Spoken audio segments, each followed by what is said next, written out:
Bonjour à toutes, bonjour à tous. On se trouve au château du Bernstein. On est dans le Bas-Rhin, près de Sélestat, une fois encore. Ce château du Bernstein est un château bien particulier que je tenais à vous présenter. Alors tout d'abord son nom, Bernstein, plusieurs explications, mais la plus courante est c'est un dérivé de Bärenstein. Bären c'est l'ours. On a eu des ours sur le massif vosgien, les forêts vosgiennes alsaciennes jusqu'au XVIIIe siècle. Le dernier ours aurait été abattu en 1760 dans la vallée de Münster. Donc le Bären, Bar, ce genre de nom sur le massif on le trouve assez souvent. Ce sont donc des témoins de la présence passée des ours. Donc Bernstein, la roche des ours. Ce château est particulier, c'est un château du XIIIe siècle, assez novateur par rapport à ce qui se faisait avant au XIe et au XIIe siècle. C'est-à-dire son architecture militaire est parfaitement pensée, ou quasiment parfaitement pensée. Notamment la place du donjon est bien originale. Avant on avait plutôt des donjons, comme pour le Frankenbourg, plutôt au centre d'un mur d'enceinte, le dernier rempart à prendre. Là on a un château comme à l'Ortembourg, avec un donjon qui fait face à l'ennemi. Alors je ne vais pas m'étendre sur les fortifications de ce château du Bernstein, parce que ce type de fortification, je les ai déjà bien décrites dans une autre vidéo donc dédiée à son château voisin, l'Ortembourg. Pour cause, hein, l'Ortembourg est largement inspiré quant à son architecture militaire de ce qui s'est fait ici un petit peu avant au Bernstein, avec quelques défauts au moins. Alors, on va retrouver forcément le donjon de forme pentagonale. Ici il est moins haut, enfin en tout cas ce qui en reste est moins haut, on est sur du 18 mètres. Ce donjon de forme pentagonale protégé par un mur bouclier appelé aussi chemise. Donc tout ça on va le retrouver dans d'autres châteaux par la suite. Derrière ce donjon on va s'enfiler donc les autres bâtiments de vie du château, notamment le logis seigneurial. Alors là on est dans le bas château. Ce que je vous montre là-bas, c'est le haut château. On va aller faire un tour dedans, assez accessible. Et puis on va pouvoir vous décrire un petit peu tout ça. Alors on quitte le bas château hein, pour aller vers le haut château en empruntant une rangée d'escaliers. Et ces escaliers sont biscornus, sont pas très réguliers. Et ça n'a rien à voir avec l'usure ou une mauvaise construction. Souvent dans les châteaux forts, les escaliers sont un petit peu tordus, biscornus, pour en compliquer la montée, le franchissement par les assaillants. Voilà, on se trouve dans le haut château. Alors tout de suite, quand on rentre dans le haut château, contre le haut château, on trouve une tour carrée. La base de la tour pourrait servir aussi éventuellement de cachot. Et puis on peut voir au-dessus. Donc le plancher a disparu, hein, on voit les corbeaux qui servaient à soutenir le plancher.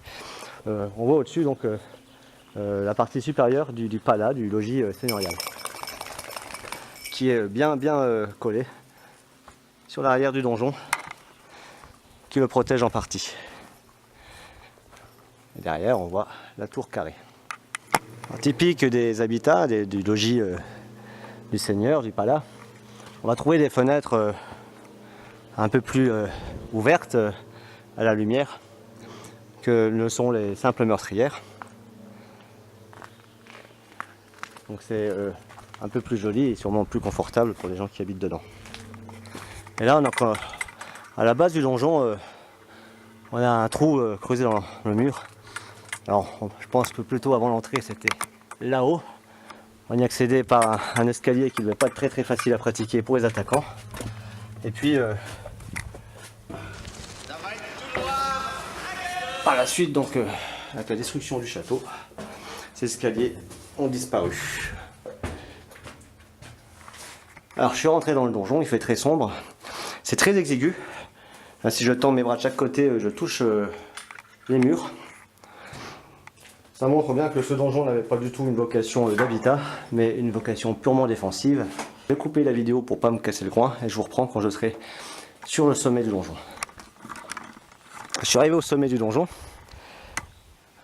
et on peut voir par exemple que ce château a déjà fait l'objet de restauration. Hein. On veut la présence de béton au-dessus du mur pour le stabiliser.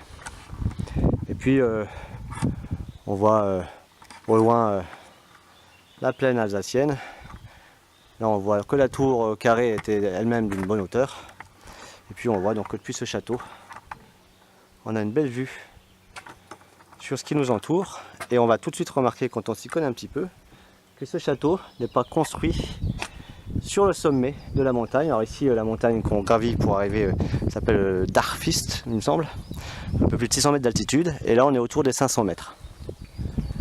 On est sur une arête rocheuse de ce massif et non pas sur le sommet, et ce n'est pas par hasard. Depuis le bas château on peut voir donc un peu plus en détail. Alors on va voir là, premier plan, une petite tour carrée, hein, qu'on appelle la tour Sainte-Marguerite. Et puis donc derrière, la tour romane, tour carrée, et ensuite le donjon, enfin le logis, et derrière le donjon. Alors ce château, je ne vais pas développer plus que ça l'aspect défensif. Si ça vous intéresse, on trouve exactement donc les mêmes défenses dans le château de l'Ortembourg. Et à l'occasion de la vidéo sur le château de l'Ortembourg, je me suis un peu plus étendu sur l'aspect architecture militaire. Juste un petit détail, il avait quand même quelques défauts, c'est que son orientation finalement est face à la montagne et pas face, enfin pour le donjon, et pas face à la plaine. Il a peut-être été préférable de faire face à la plaine. L'arrière du château donc est peut-être un peu plus fragile que son avant mal situé.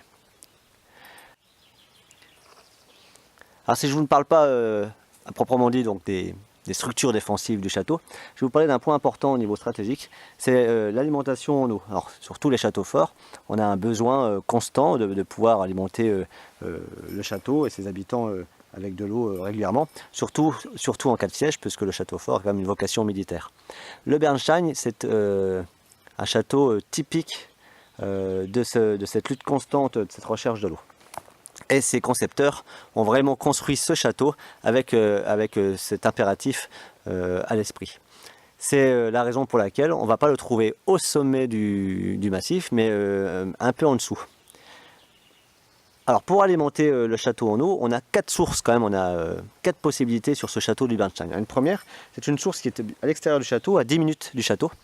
Une source par laquelle je me suis arrêté d'ailleurs en chemin, pas loin du GR5, au bord du GR5. Alors, le souci c'est que cette source coule toujours, hein, mais en cas de siège, elle n'était plus accessible par les gens assiégés dans le château. On a un peu plus haut, donc plus au nord, toujours au continuant notre chemin, on aura des sources captées. Mais là aussi, problème, pas d'alimentation possible par ce moyen en cas de siège. Alors on va trouver dans le château une citerne qui classiquement est creusée à même la roche, et ça coûtait plutôt cher à l'époque. On a sur les châteaux des Vosges des puits creusés dans la roche jusqu'à 60 mètres de profondeur. Ça coûte très cher et puis c'est peut-être pas forcément toujours on va dire suffisant.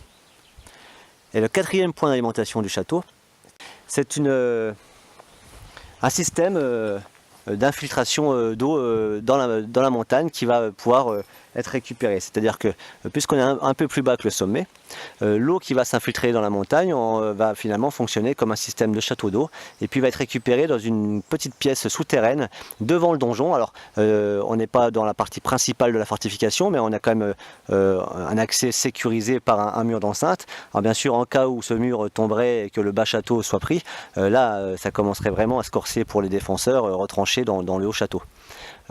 Toujours est-il que cette citerne d'infiltration, elle est accessible par un petit souterrain de 9 mètres de long. J'ai parlé de la citerne classique tout à l'heure. Souvent, il faut savoir que ces citernes, elles fonctionnaient avec la récupération de l'eau de pluie ou de la fonte des neiges sur les toitures du château. On avait un système de chéneaux, de canalisation qui conduisait l'eau dans cette citerne. Et la citerne elle-même était, sur le château du Bernstein, il y a très peu de reste de cette citerne. Elle était rendue imperméable sur ses bords plus étanches grâce à de l'argile. En son centre, on trouvait un trou qu'on appelait le puisat. Par là, on descendait le seau qui allait chercher l'eau. Et puis entre le puisat et les parois de la citerne, on trouvait donc un système de filtration d'eau à base de granit, de gravier et de sable. Alors ce système de citerne, outre le fait qu'il coûtait cher, avait un autre inconvénient, On l'a vu en 1333 au moment où les Strasbourgeois attaquaient un château sur une île du Rhin. Ils connaissaient donc le système d'approvisionnement d'eau qui était une citerne. Alors, ils se sont amusés à catapulter du purin sur les toitures de ce château sur le Rhin, polluant ainsi l'eau qui arrivait dans la citerne, la rendant impropre à la consommation et forçant les défenseurs à se rendre. Alors que le système du Bernstein, avec son système d'eau qui vient par en dessous en fait, filtration d'eau à travers la roche, lui est déjà beaucoup plus sain et préservé de cette forme de guerre bactériologique. On voit quand même que le Bernstein donc, a 4 points d'eau, quand tout va bien 2 à l'extérieur, quand tout va mal 2 à l'intérieur. Ici c'est l'entrée du souterrain qui mesure un couloir qui mesure 9 mètres de long, qui vous conduit à une petite salle carrée de 2,20 m de côté. Et c'est dans cette petite salle que se trouve donc la citerne qui se remplit grâce à l'infiltration de l'eau dans la montagne. On ne peut pas y accéder aujourd'hui, avant c'était possible à condition d'avoir une lampe. C'est fermé, ça sert de local pour stocker le matériel de l'association, donc les amis du château de Bernstein, qui s'occupe de restaurer ce château, en tout cas qui l'empêche de se dégrader trop vite. Alors pour vous situer l'emplacement de ce couloir, il est donc bien devant le donjon et son mur bouclier.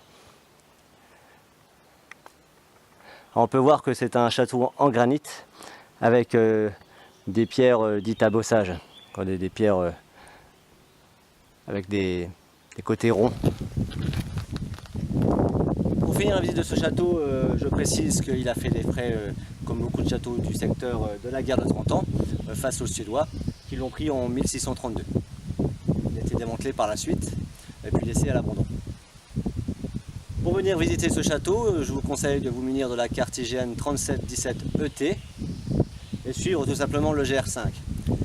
La visite est terminée, j'espère que dans le cas où vous auriez déjà connu ce château, j'ai pu vous apprendre quelque chose en plus. Et puis, si vous ne le connaissiez pas, j'espère que vous avez pris plaisir à découvrir aujourd'hui avec moi. Je vous remercie d'avoir regardé cette vidéo et je vous dis à une prochaine.